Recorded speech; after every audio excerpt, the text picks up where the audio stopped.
Hello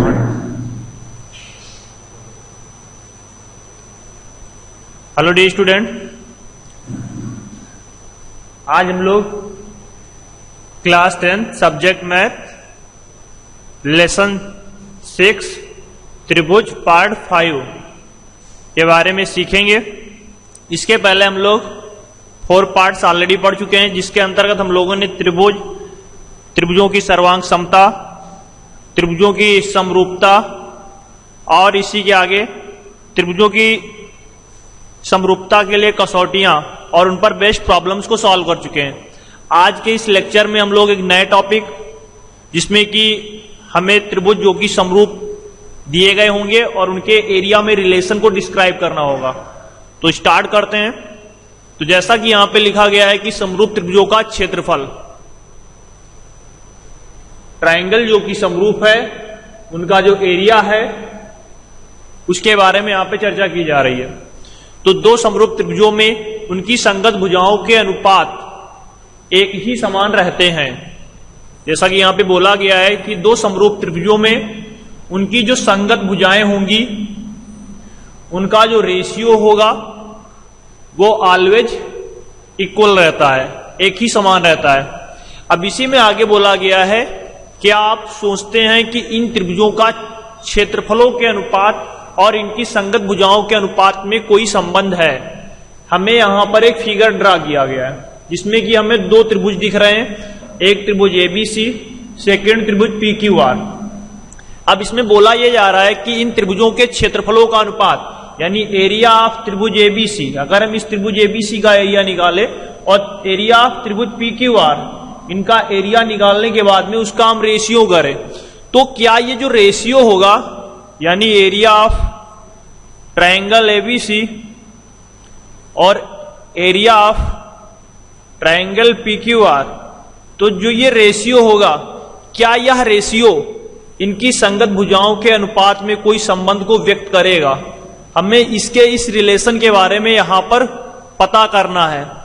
तो इसको आगे हम देखते हैं।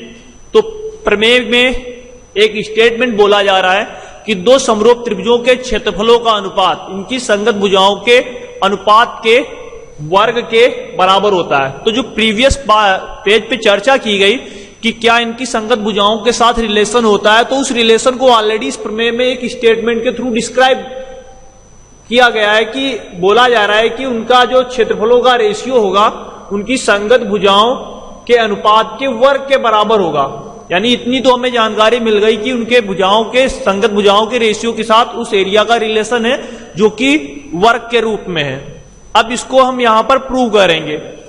तो उत्पत्ति में लिखा गया है कि हमें दो त्रिभुजों एबीसी और पीक्यूआर ऐसे दिए गए हैं कि त्रिभुज एबीसी और पीक्यूआर समरूप है, क्योंकि ऑलरेडी फर्स्ट लाइन में दो समरूप त्रिभुज, यानी हम जो त्रिभुज लेंगे वो ऑलरेडी पहले से समरूप होंगे। तो त्रिभुज एबीसी और त्रिभुज पीक्यूआर समरूप है और ये समरूप के साइन को यहां पर रिप्रेजेंट किया गया है।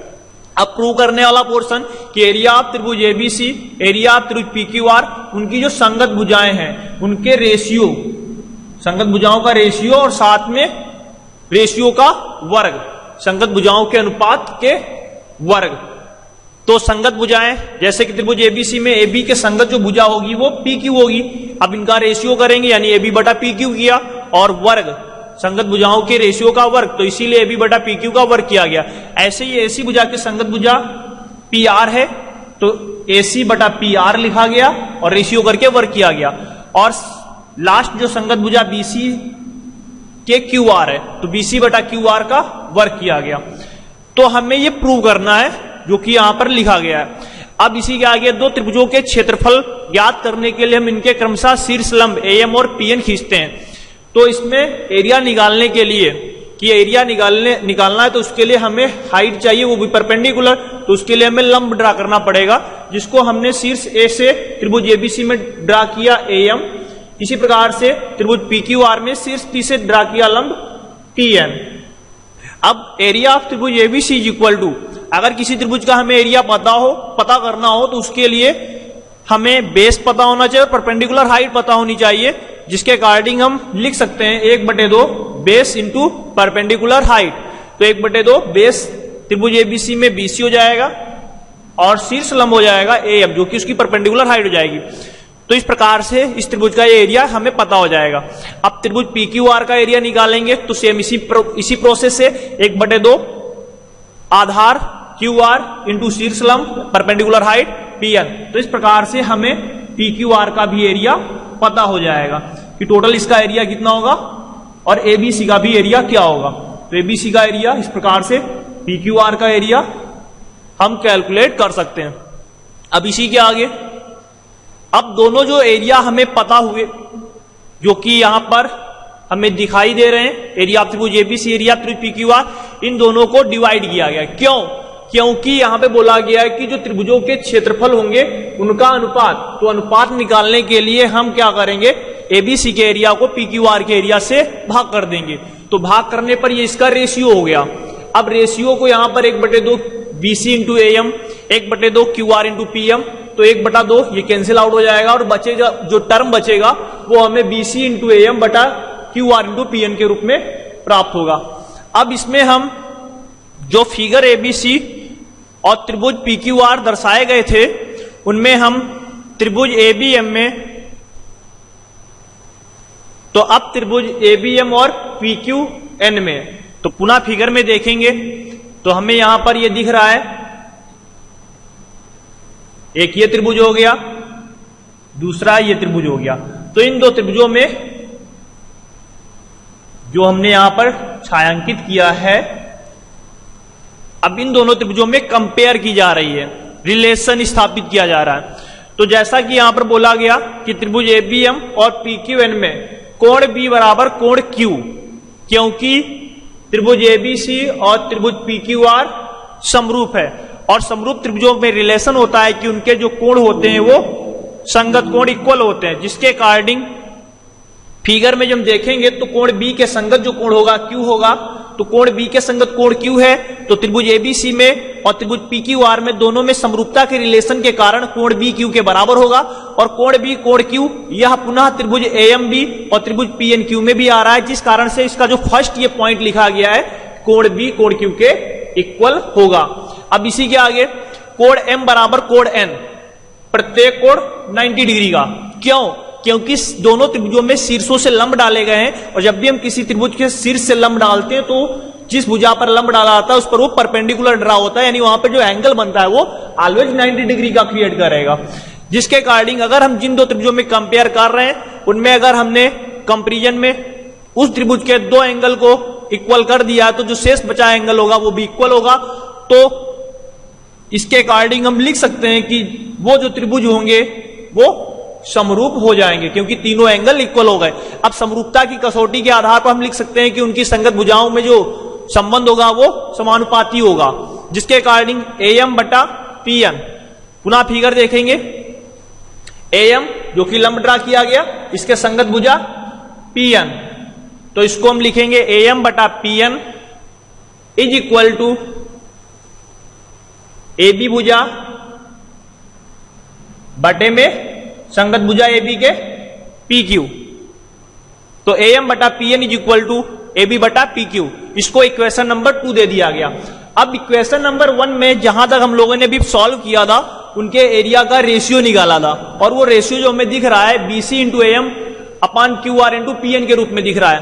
अब इसमें हम BC अपान QR जो कि हमें यहां पर बोला गया था कि त्रिभुज ABC PQR के समरूप है, तो समरूपता के सिद्धांत से हम लिख सकते हैं कि उनकी संगत भुजाओं का जो रेशियो होगा वो समानुपाती होगा, जिसके अकॉर्डिंग उन त्रिभुजों में अगर इसको हम यहां पर ड्रा करें ABC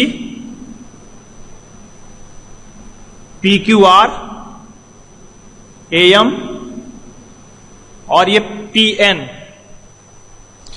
तो जैसा कि हमें फिगर में दिख रहा है अगर एक संपूर्ण त्रिभुज ABC PQR समरूप है तो उसके अकॉर्डिंग हम लिख सकते हैं उनकी संगत भुजाओं का रेशियो यानी AB बटा PQ जो कि यहां पे लिखा गया है। इसी प्रकार से BC बटा QR is equal to CA बटा RP। अब इसको इक्वेशन नंबर 3 दे दिया गया।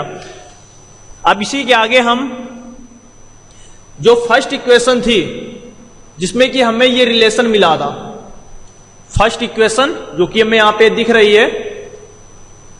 अब इसमें हमें जो रिलेशन मिला है उसी रिलेशन को यहां पे लिखा गया, ए बी बटा P Q into A M बटा पी एन। अब ए बी बटा P Q into A M बटा पी एन और ए एम बटा पी एन, इस रिलेशन को हमने प्रूव किया कि ए एम बटा जो पी एन है वो बराबर है ए बी बटा पी क्यू के।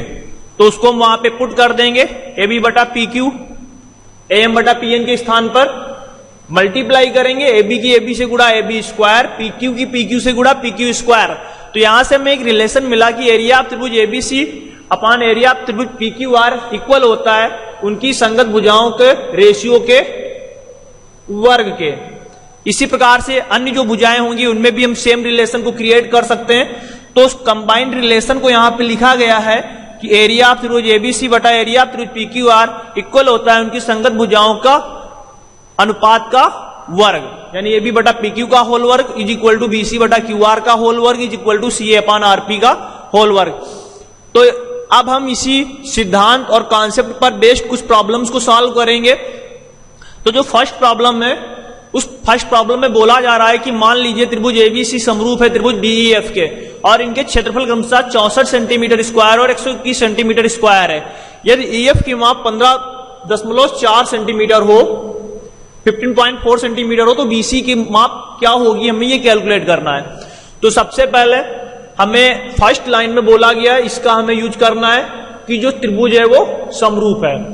अब समरूप त्रिभुजों के क्षेत्रफल हमें पता है, अगर समरूप त्रिभुजों के क्षेत्रफल पता हो और हमें संगत भुजा का रेशियो के साथ रिलेशन पता हो तो उसके अकॉर्डिंग हम इसको यहां पर अप्लाई करेंगे। तो इसके लिए हम सबसे पहले फिगर बना लेंगे और फिगर में हम देखेंगे कि जो एरिया त्रिभुज एबीसी का है वो 64 है और डीईएफ का 121 है, यानी इतनी हमें पहचान हो गई कि त्रिभुज एबीसी को छोटा बनाना है और डीईएफ को एक बड़ा बनाना है। तो इस चीज का भी हमें आइडिया होना चाहिए।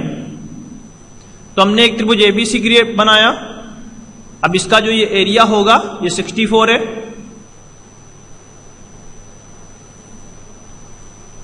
दूसरा है डीईएफ, इसका जो एरिया है ये 64 और ये जो एरिया है 121। अब ईएफ, ई से एफ तक की माप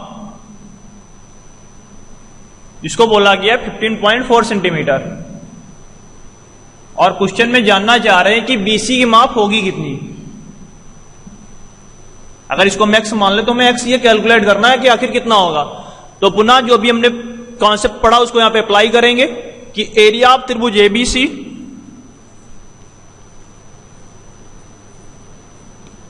अपॉन एरिया ऑफ त्रिभुज डीईएफ इज इक्वल टू संगत भुजाओं का रेशियो। हमने इतना जाना है, संगत भुजाओं के रेशियो नहीं, संगत भुजाओं के रेशियो का वर्ग। तो संगत भुजाओं के रेशियो का वर्ग यानी हमने पहले ऊपर त्रिभुज एबीसी लिया है तो इसीलिए संगत भुजा पहले हमें त्रिभुज एबीसी की ही रखनी पड़ेगी। तो इसको यहां पर हम बीसी लिखेंगे और बीसी को हमने माना एक्स तो इसको हम एक्स लिख लेंगे अपान बीसी के संगत भुजा कौन सी है, ईएफ, जो कि ऑलरेडी क्वेश्चन में प्रोवाइडेड डाटा 15.4 सेंटीमीटर के रूप में, और संगत भुजाओं के रेशियो का वर्ग कर देंगे। सॉल्व करेंगे त्रिभुज एरिया ऑफ त्रिभुज एबीसी का जो कि हमें 64 सेंटीमीटर स्क्वायर दिया गया है और एरिया ऑफ त्रिभुज DEF 121 centimetre square is equal to x upon 15.4 और स्क्वायर लगाए, स्क्वायर हटाएंगे, इधर लेफ्ट साइड वाले पद पे रूट का साइन आ जाएगा। हल करेंगे 64 का जो वर्गमूल होता है 8 होता है और 121 का जो हो जाएगा 11 हो जाएगा is equal to x upon 15.4। 15.4 को 11 से डिवाइड करेंगे तो 1.4 टाइम्स डिवाइड होगा, मल्टीप्लाई कर देंगे तो मल्टीप्लाई करने पे जो हमें x का मान दिखेगा वो x इज इक्वल टू 8 गुणा 4 से 2 पॉइंट यानी 3 टाइम्स, अभी वो 8 गुणा 1 से करेंगे यानी 8 और 8 में 3 जोड़ देंगे 11।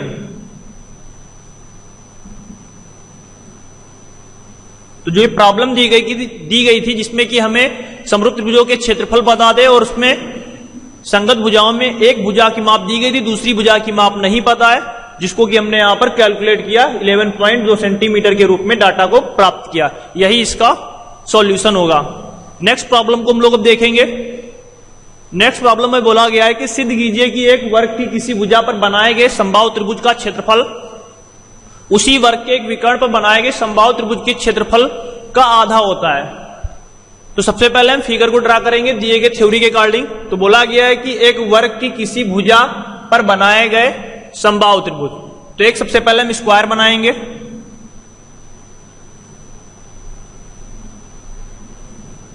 तो मानक स्क्वायर बना लिया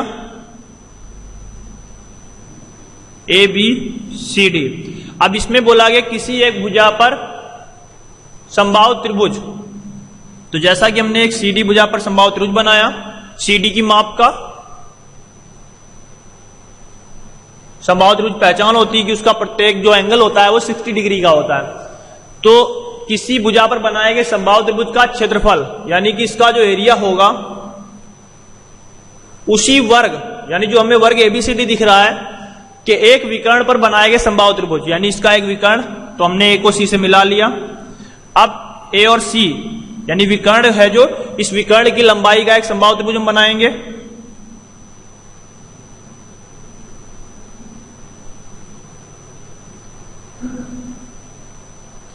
तो एक समबाहु त्रिभुज हमने बनाया एसीएम।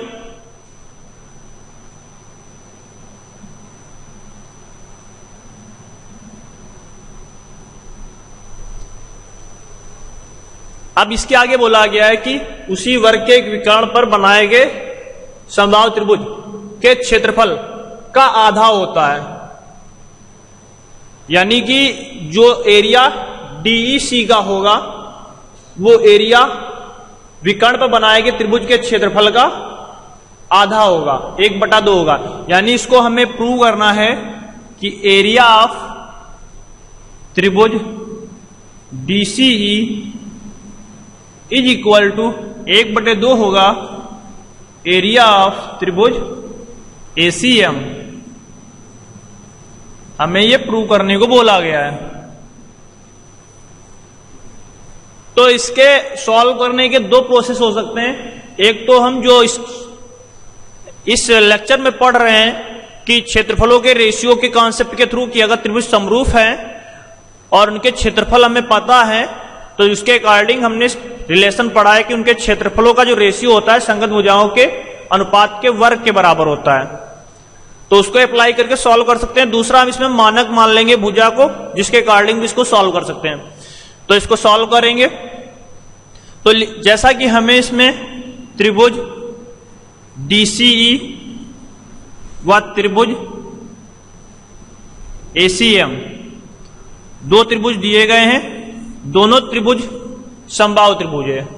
दोनों त्रिभुज समबाहु त्रिभुज है, यानी कि दोनों में प्रत्येक एंगल 60 डिग्री का है, जिसके अकॉर्डिंग हम कह सकते हैं कि जो त्रिभुज होंगे ये दोनों त्रिभुज समरूप त्रिभुज हो जाएंगे। समरूपता की कसौटी से हम लिखेंगे यहां पर त्रिभुज डीसीई समरूप है त्रिभुज एसीएम के। अब इसके अकॉर्डिंग अगर हम इस दिए गए वर्ग में एडी भुजा को ए मान लें, मानक इसमें हमने एडी भुजा की माप को ए मान लिया, यहां पे हम साइड में लिख लेंगे कि एडी इज इक्वल टू ए, तो विकर्ण की माप एसी हो जाएगी। वर्ग का विकर्ण होता है भुजा √2 यानी a√2। अब इसमें हम इनकी संगत भुजा सबसे पहले हम लिखेंगे, हमें इतना पता हो गया कि जो दोनों त्रिभुज है ये तो समरूप है। अब समरूपता के सिद्धांत को अप्लाई करेंगे और हम इसमें लिखेंगे एरिया ऑफ त्रिभुज डीसीई, एरिया ऑफ त्रिभुज डीसीई, या इसको हम लिख सकते हैं सीडीई। तो एरिया ऑफ त्रिभुज सीडी इज इक्वल टू समबाहु त्रिभुज है, जिसके अकॉर्डिंग अपान में इसको लिखेंगे एरिया ऑफ त्रिभुज एसीएम संगत भुजाओं, यानी इसको हम लिख सकते हैं ऊपर सीडी लिया है तो सीडी की भुजा सीडी के संगत है भुजा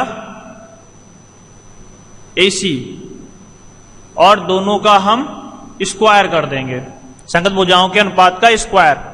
सॉल्व करेंगे, एरिया ऑफ त्रिभुज CDE अपान में एरिया ऑफ त्रिभुज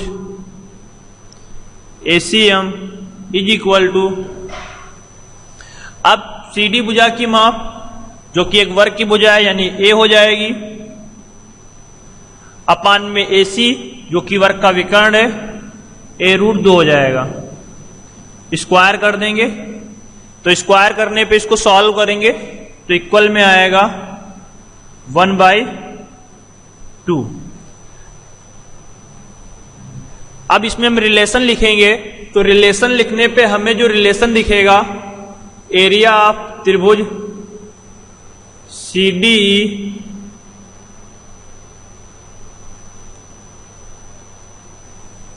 इज इक्वल टू 1/2 मल्टीप्लाई हो जाएगा और यहां पे आ जाएगा एरिया ऑफ त्रिभुज ACM। तो जैसा कि क्वेश्चन में बोला गया था